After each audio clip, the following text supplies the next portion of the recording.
5 nəfərin dərxastı olunur. Yəni, xahanın çoxluğu, qardaşlar sağlığında, gözəl qardaşlar sağlığında bir əl vuracaqlə qonaqlarımız. Məclisimizin aram vaxtı, bu səsi də az murad eləyəcəklər. Sən o yadigarı qardaş şeirini oxuyacaqsan, bu navarımızda yadigar qalsın. Hamısın sağlığınızda.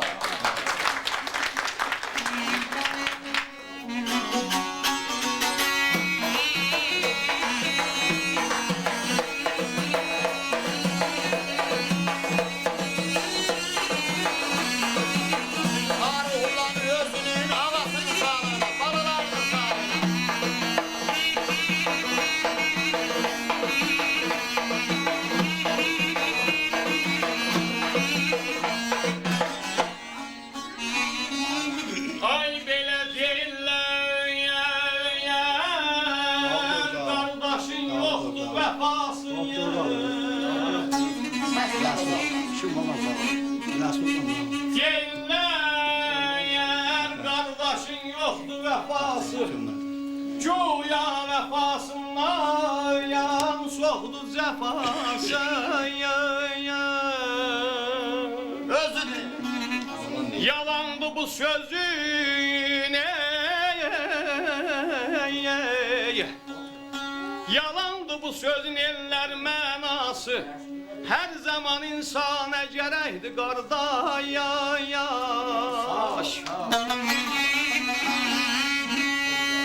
Mənada dərindir, qiymətdə yüngül, qardaşın qədrini sağlığında bil.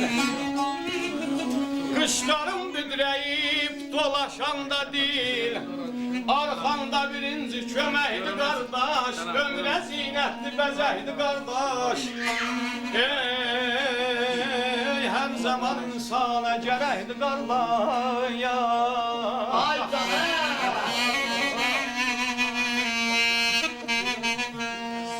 Heç kim tək olmasın qoca dünyada,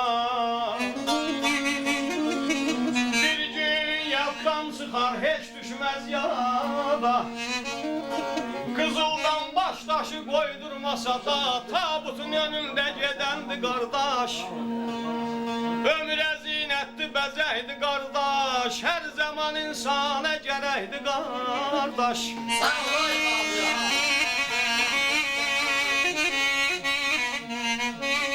deyirəm, bu dünyada üç şey vardı olmalı, biri namus, biri qeyrət, arda var. Bel bağlama, ar çəkməyən insana, be qeyrətdə əhdə peyman harda var, bəlalı balam, ay balam.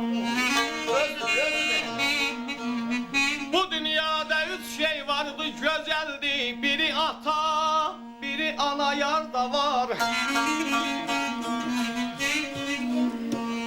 Bu dünyada üç şey vardı gözəldi, biri ata, biri ana, yarda var.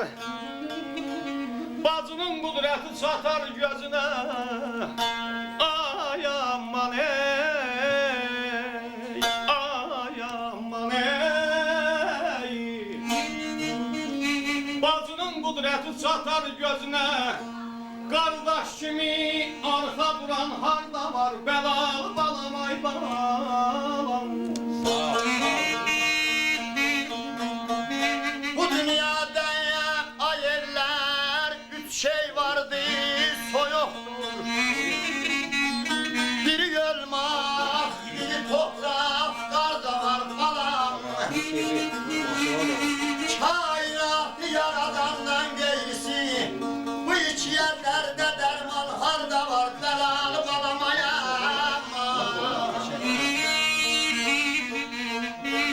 Deyirəm, bu dünyada üç şey vardı adlanan, bir səxavət, bir şücaət var da var. Var verib canın fəda eyləyən, aşıq Əbülfəstəy, sizin kimi dostlara qurban harda var, ay